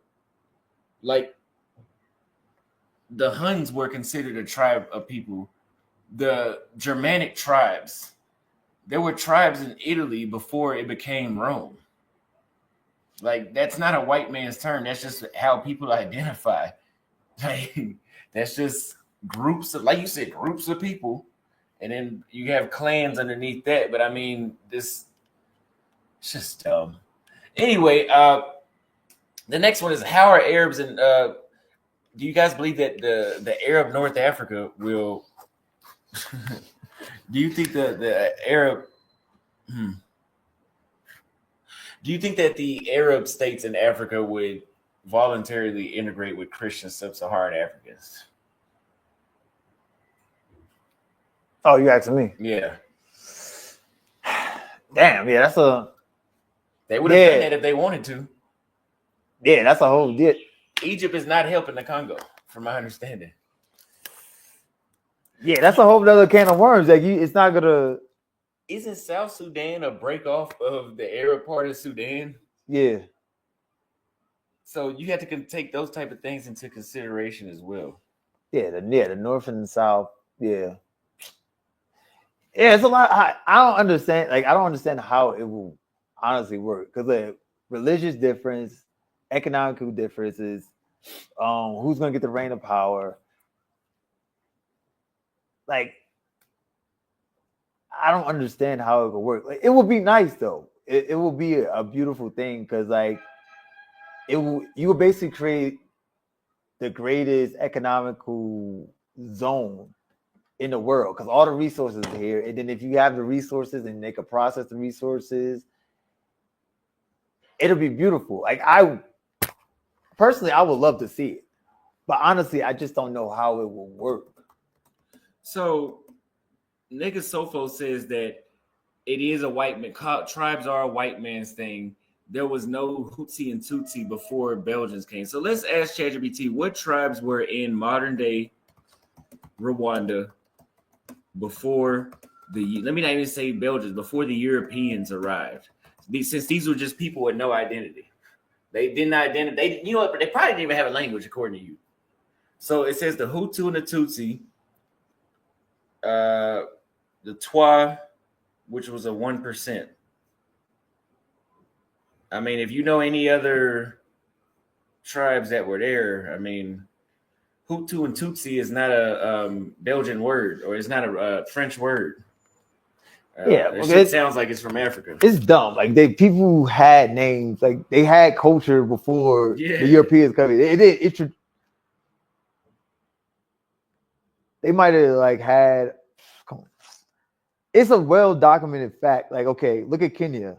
Like they say, like the biggest tribe here was supposed to be Kikuyu. There's like the Luyas and Luo and all that. All that existed before the British came here. Yeah. Like it's not like they came here and they were okay, yeah. Y'all are the Kikuyu, you are the Luyas, you are the Luos. And another thing too, bro. When people say that, Africa was one, there was no borders, we were all one people. Okay, so if everybody was exactly the same, explain the Congo Empire that was in modern day Congo and Angola. What about the Kingdom of Benin? Oh yeah. I mean, what about the Mali Empire, the Egyptian Empire, the Nubian Empire, the Great Zimbabwe, and the Zulu Kingdom? So those are all the same people. Yeah, the Moors, it's so many different. You telling me that they just was all buddies? They never fought or nothing. That's bullshit. Yeah, tribes definitely predate colonization. I don't know. The Arabs are not Africans. Well, we're not going to disagree on that. We're disagreeing on those other comments you made. We all know that the Arabs are closer to white, it seems. Yeah, I mean, this is the propaganda that's getting floated around the internet.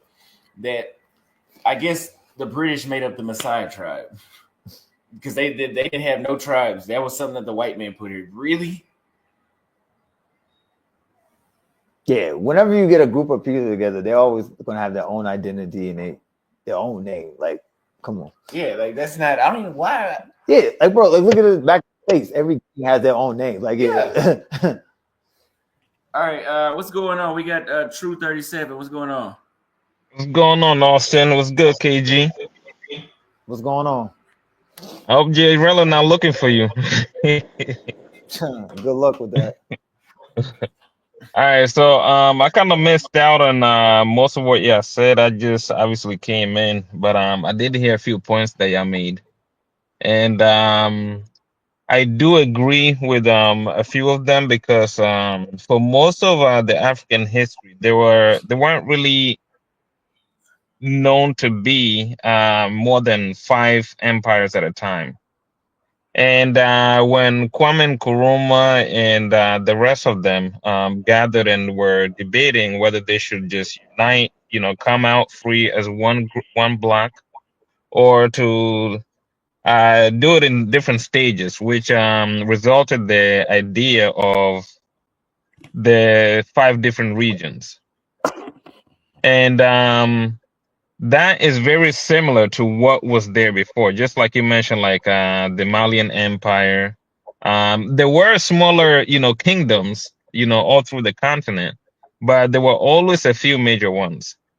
And yesterday I heard Austin, you mentioned that, the what's it called will be good, that the single currency will be good. That I think will be the biggest thing that we need. We need a single currency. We need a single army. Now, as for one country, it's a lot and it's very spread out, to manage by one leader. So I think maybe, it could be, it could not be, but at least we need at least 4 or 5 countries. Because right now, all they are doing is just, it's just power grabs. And you got a bunch of, little people running around trying to control everything, and they looting, and for the most part, they're criminals. So I definitely do think that we need to unite, because look at the Kenyan shilling. I don't see why, and we all know that if the East African use, their currency that they actually had before, if we use the East African currency, that will have some strength to it. If you've been following what's going on in West Africa, look at the Nigerian currency. Now, because of Dangote is getting some strength, and that's one little piece of the bigger pie of resources that they have. Oil. They have a bunch of minerals. So if we did that in East Africa alone, we could just back it up with the resources that we got, the natural resources. And so, therefore, I definitely think that uniting is something that has to happen for anything major to, in terms of moving forward. Military alliances, economies. You have places like Kenya, tiny economies, trading with the US on their own. While they could just, come together as a bloc. And that has more negotiating power. You see, if East Africa alone came together, that brings the calm going with their resources. That brings Kenyan resources. That brings Tanzanian resources. That brings, whatever else we have in East Africa. They'll have and talk to one body. And so this, turning us against each other and whatnot, because it works for them. It works for them. And, keeping us separated, we're always going to stay small. It's like being in a gang. If you're one person running around trying to bother and terrorize everybody, it's not going to work. People are going to laugh at you. But if it's about 30 of y'all, you're going to be more effective. And you're going to create the problem that you're trying to cause. So if we don't unite, there's nothing that we're going to be able to do really that is that effective on a global stage. Do you think that's really possible though? Oh yeah. Yes, it's possible. I mean, look at the three countries in West Africa. It's very possible. It just comes down to the decision of the leaders, and many of them are power hungry. Like, look at this guy Ruto. He knows he's failing, but they will die. They'll rather die in power. You see what, like, Let's Yeah, talk. Don't talk about yeah, the president. We want to stay living here. yeah. We live here, bro. Talk about all every right, other leader, but this president, please. all right. Well, look at what Mugabe did. It's all the He different was ways we effective in the beginning, and there's a lot of countries that like Guinea. There's even Congo. Many of them, they come in power and they never want to leave.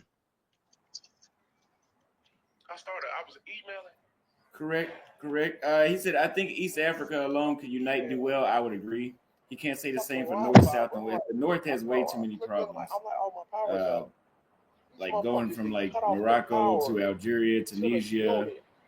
Like they have to Libya and then Egypt. They got a lot of problems. Fucking accommodations, and on top of that, I can't even take a fucking shower. Well, their problems are majorly just like they still struggle with a little bit of they have some colonial issues, but for the most part, the Arab world is more united than if you look at the sub-Saharan. Because look at, for example, like Kenya and Ethiopia. Look at Kenya and Ethiopia, and also Somalia. Look at how Kenyans have been lately with Tanzania. I clicked on it, I'm like, oh, my power's out. These motherfuckers did cut off. I mean, I guess you could say that. But yeah, so I mean, like, that's fine, but I have no way to. I think we've already touched on most talking points. I don't think somebody had recommended that I do this debate. That's why I did it. But we didn't have enough. Oh, somebody said you can't hear me there. We didn't have enough call-ins. Tariq, $65, $2. Thank you very much. All right, man. I'm gonna get up out of here, man. Yeah, I appreciate you calling in, man. All right, later. All right. Shit, left the other topic. What? The first topic. Back to the women. I mean, both of them. Was there anything going on the first topic? Nah, they ain't. It's they said they could hear the mic, whatever he was watching. It's only I got about 20 more minutes to be on here though, y'all. It's almost 9 a.m. in Dallas, so we gotta go like, yeah, my ChatGPT told me it's best if I go live around 8 p.m. Yeah, that's prime time. That's prime time, but it's like, damn. Yeah, that's why I be going live so fucking late. Maybe I could end this and then go live again later, but y'all don't really be talking about nothing, man, when we go live. That's why we came with a monologue today. So it was a little more entertaining this time because we actually had something to talk about. But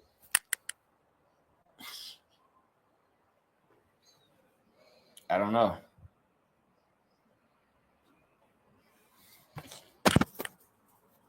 Yeah, it's 9:40 on the East Coast.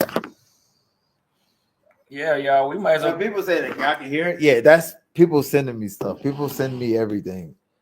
That bathroom smell like. It's better now that you put that bleach water in there. Yes, so yeah, everything. So people say like it's not a secret. People send me everything that's going on in Kenya with Rillo. It's not a secret. That's another topic we could, or maybe we should do the real thing later. Man. We could see if we can get in. No, I'm not. No, I'm not watching Rillo. I'm watching stuff people sent me about Rillo. Like, come on, son. Yeah. I don't need to watch it. Like, yo. 8 p.m. is noon, Dallas. So yeah, that might be. You said you want to go do. Oh yeah, you got that. Yeah, that webinar. We did a webinar at 6. By the way, if you guys want to attend the webinar, we start in an hour and 20 minutes. So if you want to buy your ticket, click the link that is in my YouTube bio to buy your ticket because like it's your last chance, man.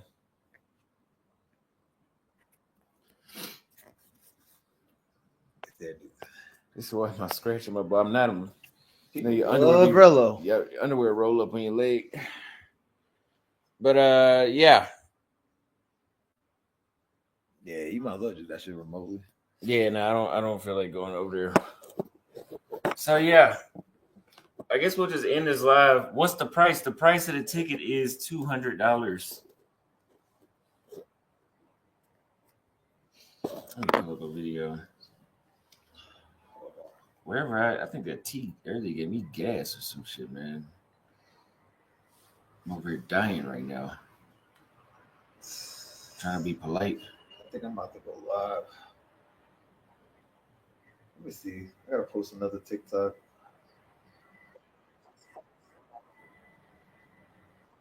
Yes, and I can. It was fire. It was absolutely great. It was dope. One of the best webinars we've hosted on the channel so far. Very informative. And if you guys missed out, because you did miss out, You can missed out. still go to the link that's in the first pinned comment in the description. You can catch the replay. Click the link. And Troy's information to subscribe to his expertise. Let's just say this. If you want Troy to do what he did, that's in the webinar. And I can tell you some of the videos he showed is fucking unreal. Like I didn't even, when he said, I hosted, like, I had parties at my house. I was thinking it was like my house party. It wasn't like he had fireworks and it made a brand like that was Martell, right? Martell. That was Martell, which is a very, very relevant brand here in Kenya. So if you've been to any club, any lounge, it's available and people are definitely drinking it. And that's because of Troy. So if you want him to do that to your business, make sure you click the link in the first page. Or Safaricom or Coke or other brands from EADL. Yeah. Click the link in the description and catch the replay and we'll see you on the other side. It was fire. If you guys are interested, if you guys missed the webinar, there will be a replay. And I will add it to my online store at theaustinholleman.com. Some of y'all have been watching me for 3 years, and I built my online store 2 years ago. And there's people that say, Austin, I watch all your videos, but I never knew you had a website. You could have not been watching all of them because I've mentioned them many times. It's the same thing. Like, oh, where's the link for the consultations? Yeah. I literally just said where the link is. Or they can see the link. They should go past the link to comment where's the link. Somebody said title of the live later, did we invite Rillo to Kenya? That might be a good one. Big B. Hello. Yo. Hello. Can you hear me? Yes, sir. Am I okay? Are we live? No, we're not live. Yes, we're live. What's going on? Okay, good morning, Austin. Good morning, Kid Greatness. Great live today, great video. I just want to make a comment concerning the few points about the live that you made today. My first one, I hope you're going to understand my English because I have a bit of a mix of accents from different countries that I've been in my life. The first point is on what's going on with Relo. And his points about the African women. As we all know, it's the beauty lies on the eyes of the beholder. So that is very subjective. And from what I've seen, a lot of brothers that travel, I'm talking on the side of the Black American that travel. There's a lot of brothers that travel that are not really into African descent women. I don't know if you guys can correct me about that. So if I understand these guys, I understand if they don't really find the Kenyan women very attractive, but this doesn't make it the truth on that point. The reason why I'm saying this, because I myself, I wasn't actually very, very attracted to women looking like me, let me say. Only when I arrived in Brazil that I changed my mind. You understand? So on that point, what I would say, Most of these brothers are not attracted to African women, because if you can take this, if you go to Asia, you go to Thailand, I've seen women that he made live video with. I don't think that those women are more beautiful than women that I've seen you guys with in Kenya. I agree. You understand? So on that point, we shouldn't. People who are not attracted to African women should be honest. You know, they should be honest. I don't like black women, so I'd find black women ugly. I just want them to be straight about the unity, the African unity. I think it's a good thing, but maybe we are still young to get one government or something together. Because I remember in the 90s or the 80s, I don't know if you know the president Gaddafi, the one who was killed when Obama was president. Yes. Yes. The president Gaddafi, actually, he was fighting for that. He was fighting for one Africa. He was fighting for one money, you know, uniting Africa. But there was some African presidents that were not agreeing with that. In South Africa, actually, it's the ANC. The ANC is one of the political parties that actually advocate for this African Union, African Ubuntu, one Africa. Because South Africa it's more democratic than the others, but there's a lot of other African countries that need first sort out their own problem, get fix their country. And I think when we're gonna see more democratic country in Africa, I think automatically we will also try to unite as a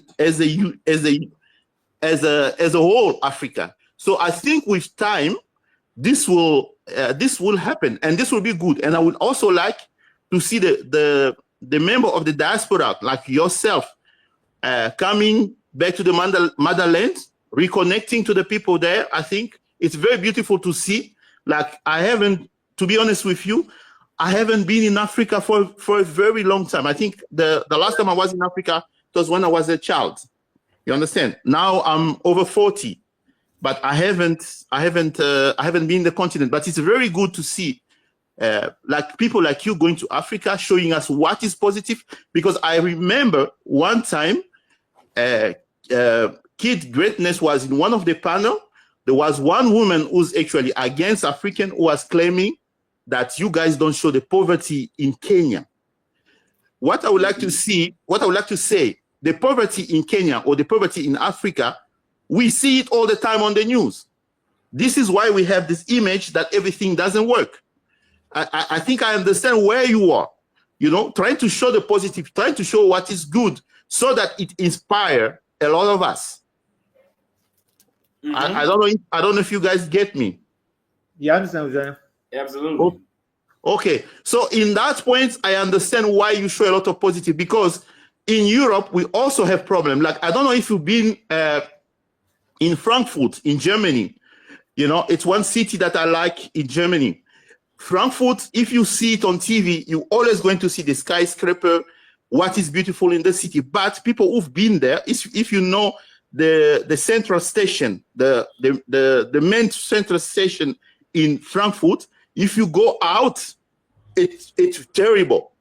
With a lot of zombies on this, like people using, you know, whatever things. And, you know, I don't want to say the word here on the internet, but they won't show you that part because they want to show what is positive about the city. I think what you are doing is a good thing, trying to show to the world that there is also good in the continent and people can come and invest on the continent. So basically, this is what I wanted to say. And another thing, I don't know if you will be coming back to São Paulo, to Brazil, because I am at the moment staying in São Paulo. I remember I saw you, I don't know if it was last year or in the beginning of the year, you came to Brazil. You were in São Paulo, but it looks like you were staying in the Centro. So next time if you come, maybe I should find a way to meet with you in person. and show you the good part of São Paulo, because I stay in an area called Brooklyn. I don't know if you've been there in São Paulo, in the Zona Sul. It's very good. Yeah, I think it's one of the best, and it's very safe. It's very safe. It's one of the best places to stay in São Paulo. So if you ever come back to Brazil, hello? I was in Pinheiros. Pinheiro, it's good as well but it's more close to the center. I know where it is, but actually it's good as well. But there's the part of Brooklyn, Vila Olímpia, Morumbi, those are very nice places to stay. Really? Okay, I think I will have to close this there. It's almost 11 o'clock. I need to work now. Thanks for the work that you are doing. I think we should find a way. I think one day we should find a way, or should find the other way to contact you. If you ever come to Brazil, hopefully we're gonna meet.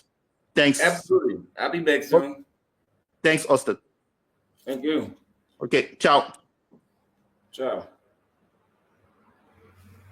All right. Yeah, we got to wrap. We'll go live again at 8. I'm about to go live right now. So yeah, you about to go live. Let me start the live here before you end this. Right? Yeah, he about to start his live while we still on and I'm gonna end this one.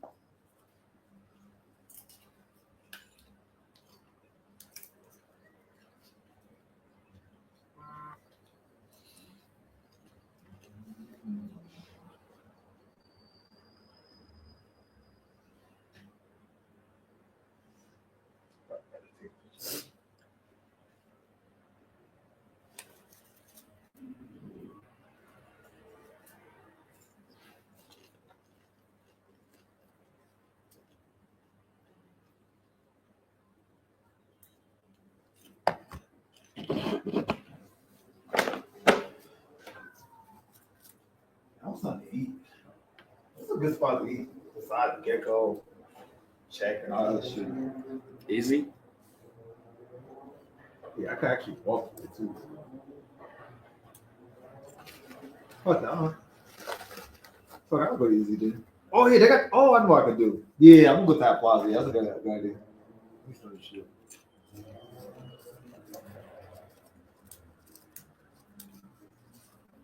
Yeah, we'll go live at 8 o'clock. Bobby about to go live now. You ready? Because I'm about to end it. Well, let me start the shit.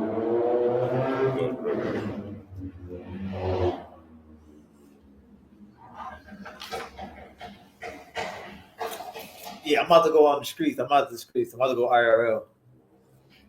Let me start the live right now, though. What day is this? I think it's day 14. Kenya IRL day 14.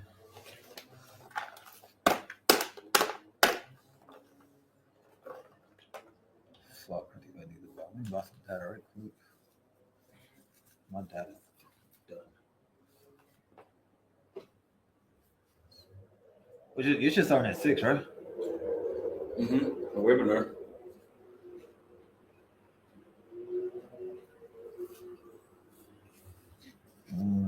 Go monthly data.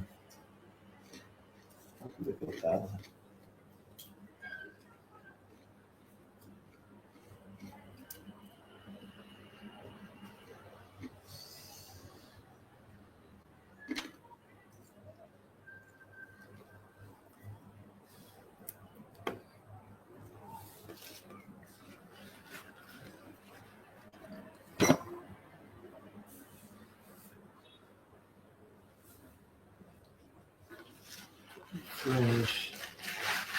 Alright, we got to do this right now. I'm just put shit day 14. Dudes. I know everybody gonna come talking shit to me, so dudes are still gossiping.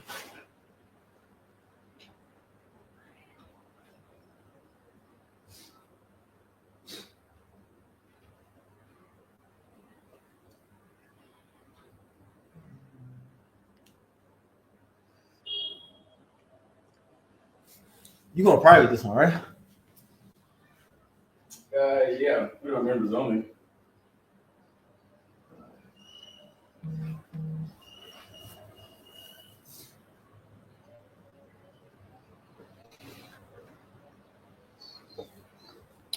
Look up all the work Afrexim Bank has been doing recently. They're on a run. We'll do our research on them. Thank you for the super chat. I told you, drop the link. My channel. Or drop the links to the line.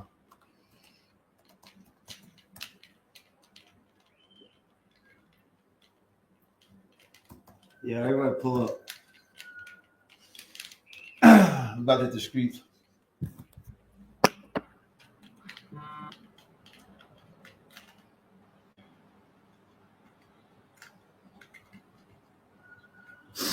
It's all out?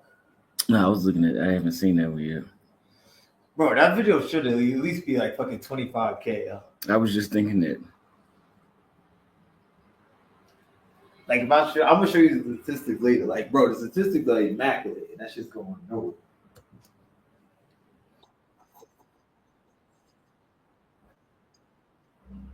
So here's the link to Bobby's live. If you guys want to keep watching content,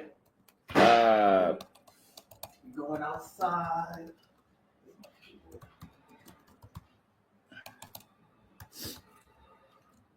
Why y'all pull up after the piss? See, I just put the link in the chat. Make sure y'all head over to it.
Just something crazy. That fucking AI voice. You